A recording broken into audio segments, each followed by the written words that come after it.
मित्रांनो, तुम्हाला माहिती आहे का, राम मंदिरातली देणगी गायब झाली. केदारनाथ मंदिरात जे हजारो करोड रुपयाचं सोनं असतं ते सुद्धा गायब झालंय. निवडणूक आयोगाच्या EVM मशीन गायब केल्या गेल्यात.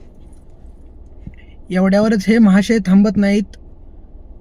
देशामध्ये चालणारे मीडियाचे चॅनल आहेत, त्यांच्यामधून इमानदारी सुद्धा गायब केली. इथेनॉलच्या नावावर आपल्या देशामध्ये लाखो करोडो गाड्या चालतात, त्यांचे ॲव्हरेज गायब केलेत. नीट TETच्या परीक्षेतून घोटाळे करून विद्यार्थ्यांचे भविष्य गायब केले. कोळसा घोटाळा करून त्याचे करोडो रुपये गायब केले. देशाची आरोग्य व्यवस्था डळमळीत केली. शेतकऱ्यांच्या शेतीमालाचे भाव सुद्धा ह्या लोकांनी गायब केलेत. सामान्य मुलांना मिळणारे शिक्षण गायब केले. बेरोजगार तरुणांच्या नोकऱ्या गायब केल्या. आणि मध्ये मध्ये आपल्या देशाचे विश्वगुरू सुद्धा गायब होतात. आणि आपल्या देशातील काही अंधभक्त